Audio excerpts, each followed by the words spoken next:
Libraries are built to serve populations. That is the foundational logic. A community grows, literacy spreads, civic institutions follow. First the people, then the books. It is a sequence so intuitive that most historians treat it as self-evident.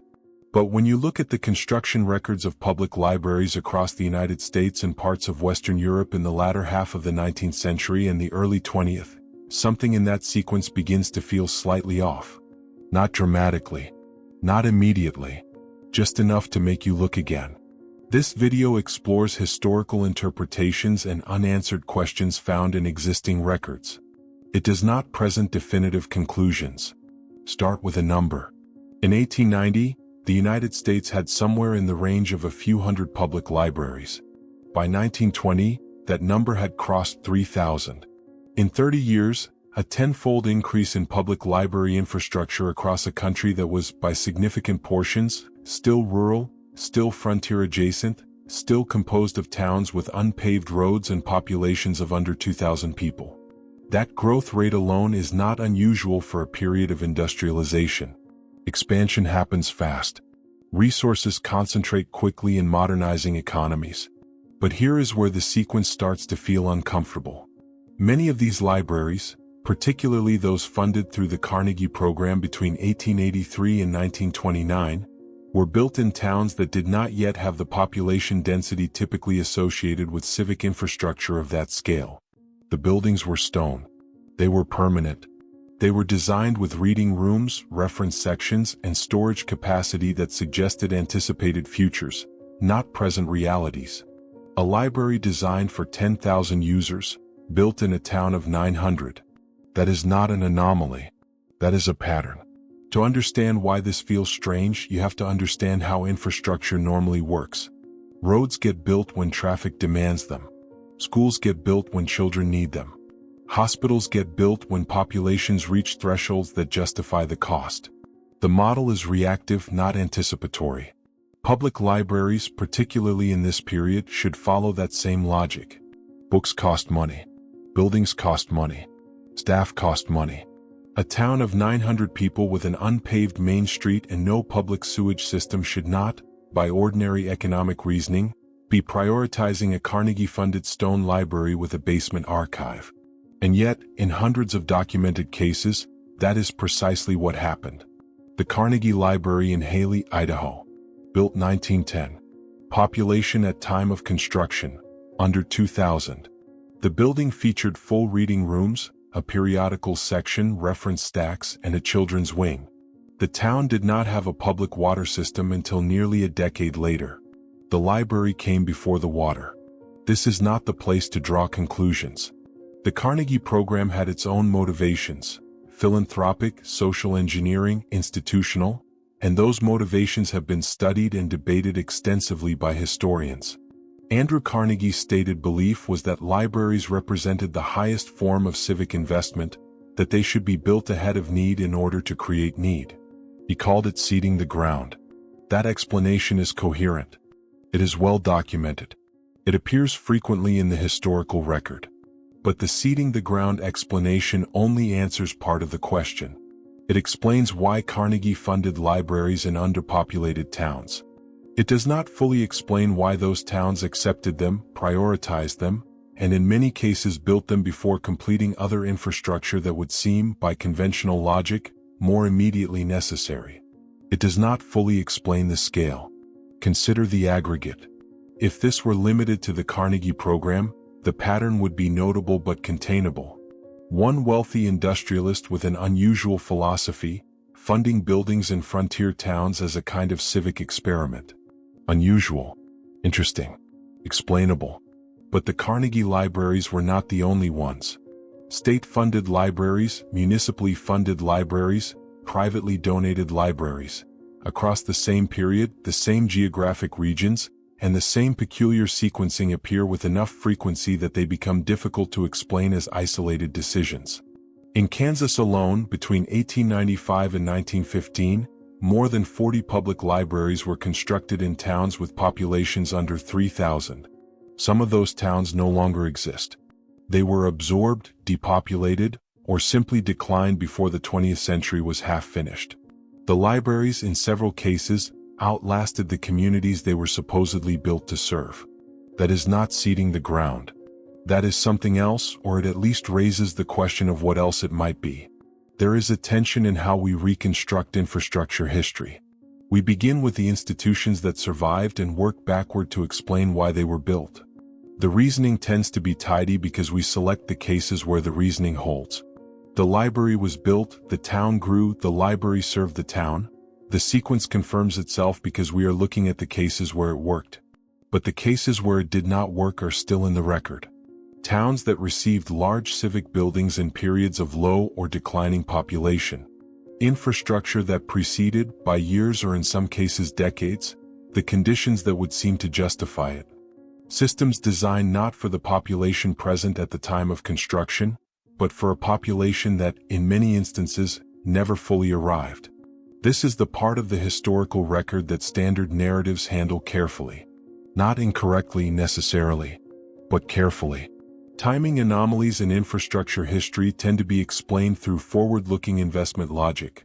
Builders anticipating growth, philanthropists betting on futures, civic leaders creating conditions for expansion. These are legitimate explanations. They fit many cases well. But there is a threshold at which the forward-looking explanation starts to strain. When the gap between present population and institutional scale becomes large enough, when the pattern repeats across enough geographies and enough funding sources, when the buildings are permanent stone structures rather than provisional wood, at that threshold, the explanation begins to require a different kind of examination. Not accusation. Not conspiracy. Just examination. The libraries were built. The towns around them were half empty. The records confirm both facts. What those facts, placed side by side, are meant to tell us is the question that the standard account leaves slightly, persistently open. The American case is striking on its own. But it becomes harder to contain as a local phenomenon once you begin looking at what was happening simultaneously across the Atlantic.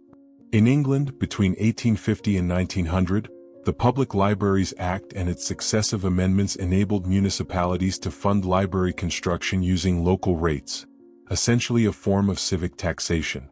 The stated intent was democratic access to knowledge.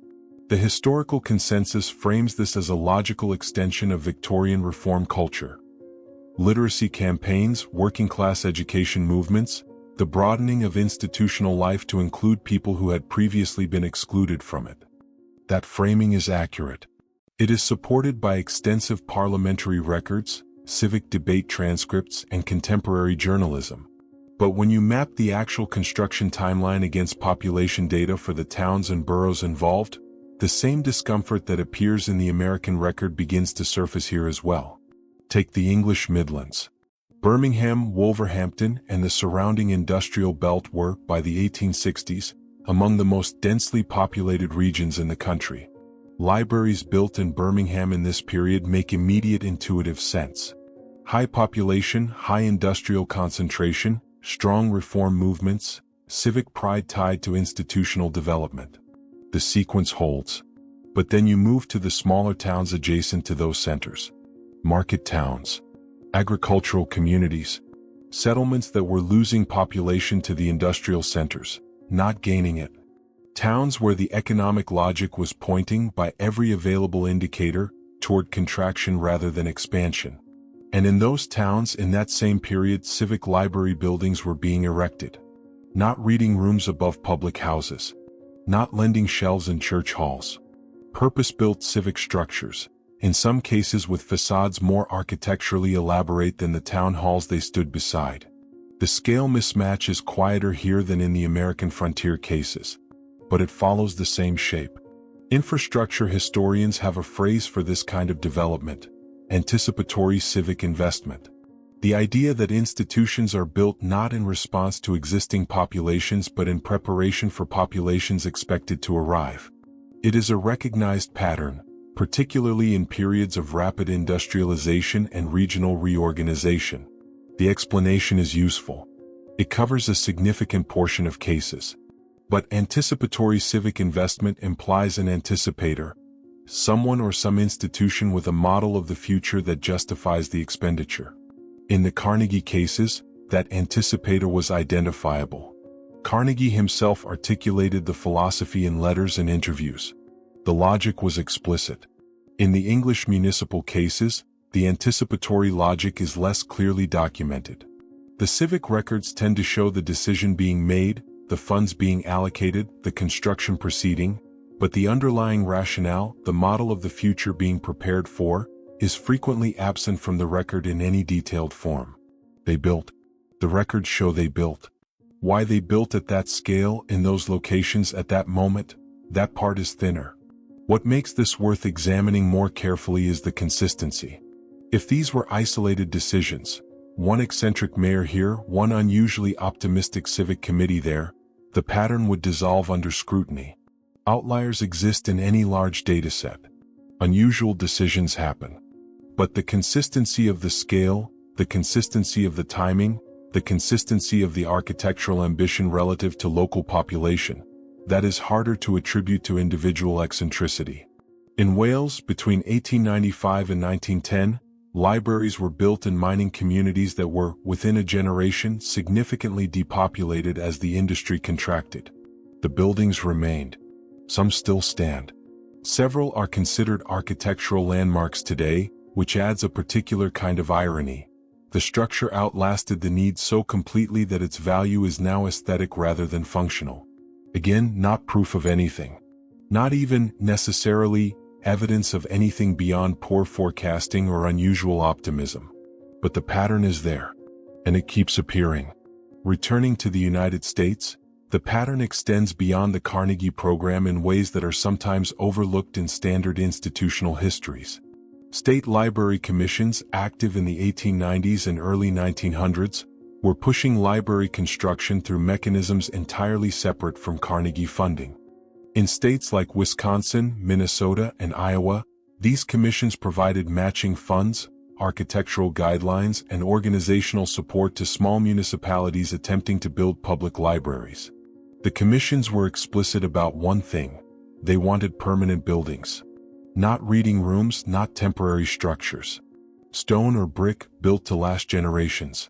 In Iowa alone, more than 60 libraries funded through state commission support were built in towns with fewer than 1,500 residents between 1900 and 1915. Iowa's population in that period was not surging. In many rural counties, it was already beginning the long decline that would define the 20th century for agricultural regions across the Midwest. The buildings were built for futures that, demographically, were already in question. There is another detail in the American cases that tends to receive less attention than it perhaps deserves: the architectural uniformity. Carnegie libraries, across thousands of locations and dozens of states, share a recognizable formal vocabulary. Neoclassical facades, prominent entry stairs, large windows, central reading rooms with high ceilings. The variation exists: different architects, different local materials, different site conditions, but the underlying formal grammar is strikingly consistent. One explanation is simple: Carnegie's program issued architectural guidelines and local builders followed them. That is documented and accurate. But the consistency goes beyond the Carnegie buildings. Libraries built through state commissions, through private donations, through municipal bond measures. Libraries with no direct connection to the Carnegie program share enough of the same architectural vocabulary that the consistency itself becomes a question. Where does a shared formal vocabulary come from, if not from a shared institutional source? One possibility: professional architectural culture of the period simply favored these forms for civic buildings, and libraries absorbed that culture along with courthouses and post offices and train stations. That explanation has merit. Another possibility, explored in certain corners of architectural history, is that this formal vocabulary was not generated fresh in the late 19th century, but inherited, drawn from built examples that already existed, some of which may predate the timelines in which they are officially recorded. That second possibility is speculative. It is not mainstream. But it is present in the literature, and it is precisely the kind of interpretive gap that some researchers and online communities have begun grouping under a broader, contested label, one that the next part of this examination will need to address directly. The word appears often enough now that avoiding it would itself be a kind of distortion. Tartaria. If you have spent any time in the spaces where alternative historical interpretations circulate, YouTube communities, independent research forums, certain corners of academic adjacent publishing, you have encountered it. The word arrives with varying degrees of certainty depending on who is using it. In its most dramatic forms, it arrives as revelation. In its more careful forms, it arrives as a question. For the purposes of this examination, it will be treated as what it most accurately is: a label, an interpretive framework, a name that a loosely defined set of researchers and observers have applied to a cluster of historical anomalies, the kind of anomalies this documentary has been tracing across 2 continents and several decades of civic construction. It is worth being precise about what that means and what it does not mean. The term Tartaria, or Tartary, has a legitimate historical presence. It appears in European cartographic records dating to the medieval period, used broadly to describe the vast interior regions of Asia, territories not under the direct administrative control of the empire's European mapmakers were more familiar with. It was a geographic label, imprecise by modern standards, covering areas that would now be described as Central Asia, parts of Siberia, portions of what is today Russia and China. By the 19th century, the term had largely faded from formal use as cartographic knowledge became more precise and regional designations more specific. That is the documented history of the word. It is not contested. What is contested, and this is where the interpretive divergence begins, is whether the word's disappearance from formal maps represents only a refinement of geographic knowledge, or whether it also represents something more complex about how certain historical narratives were organized and consolidated in the same period that produced all those libraries. Some researchers suggest that the architectural consistency noted in the previous section, the shared formal vocabulary of civic buildings across geographically and institutionally distinct contexts, points toward a building tradition that predates the official timelines assigned to those structures. Under this interpretation, buildings recorded as constructed in the 1880s or 1900s may in fact be significantly older, or may have been constructed using knowledge and methods inherited from an earlier period of institutional development that the official record does not fully account for. The library buildings, under this reading, are not anticipatory. They are residual.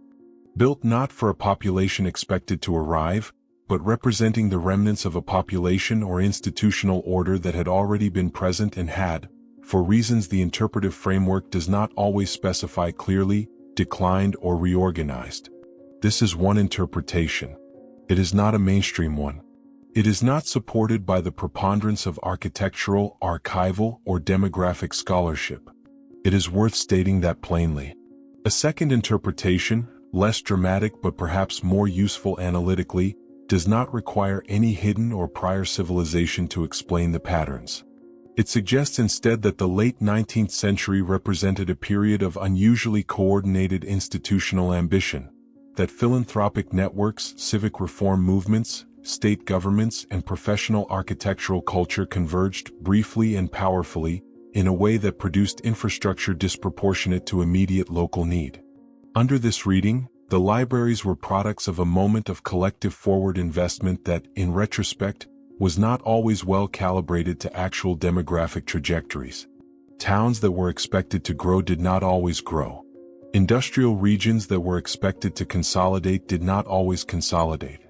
The buildings were built for futures that the present could not guarantee, and in many cases did not deliver. This explanation is tidy. It is well supported. Most historians, if pressed, would probably accept some version of it. But it shares a characteristic with the more speculative interpretation. It does not fully resolve the question of why the scale was so consistently ambitious, why the architectural vocabulary was so consistently formal, and why the gap between institutional provision and immediate population need was so consistently large across so many independent decisions. Both interpretations, in other words, are reaching for something the standard account leaves under-described. There is a third position held by a smaller number of researchers that is harder to categorize neatly. It does not commit to a prior civilization. It does not commit entirely to the forward investment explanation. It suggests, more modestly, that the official dating of certain civic structures deserves more systematic scrutiny than it has historically received, that building dates recorded in civic registers and local histories were not always verified against physical evidence, that in the administrative chaos of rapidly expanding municipal governments, errors and assumptions entered the record in ways that have not always been revisited. Under this position, no grand alternative history is required. Only a more rigorous archaeology of the built environment, a willingness to date buildings by their materials and construction methods rather than solely by the civic records that claim to document their origin. This position is the least visible of the three in public conversation, but it may be the most methodologically interesting. It asks not what happened, but whether we are certain we know how we know what we think we know. That is a different kind of question. The Tartaria label, in online communities where it circulates most actively, tends to collapse these three interpretive positions into one. The nuances get lost. The carefulness that the more serious researchers bring to the questions dissolves into certainty, and certainty makes for compelling viewing but poor epistemology. What the label captures, even in its less disciplined forms, is a genuine intuition that the built environment of the late 19th century contains more questions than the standard account fully answers. That the libraries, the train stations, the civic buildings, the courthouses, standing in towns that were too small to need them, constitute a kind of physical argument that something in the familiar story is, at minimum, underdescribed. Whether that underdescription is a matter of scale miscalculation, institutional convergence, inherited architectural tradition, poor demographic forecasting, or something more structurally complex, the built record does not resolve the question. It only holds it open. The towns are still there. Many of them. Smaller now than they were even in 1910 in some cases. The libraries still stand at their centers or near their centers, stone and permanent, reading rooms echoing with the footsteps of populations that were perhaps always thinner than the buildings implied. You can visit them. Walk up the steps. Push open the heavy doors. Look at the ceilings, the windows, the shelves built to hold more books than most of these towns ever circulated in a single decade. The buildings do not explain themselves. They were not designed to. They were designed to last, which they have done, and to serve, which they did, imperfectly, intermittently, often for communities different from the ones originally imagined. What they were designed for, exactly, and by whom, and on what model of the future, that question sits in the rooms with you. Still open. Still unanswered. Still, if you let yourself stay with it long enough, slightly uncomfortable.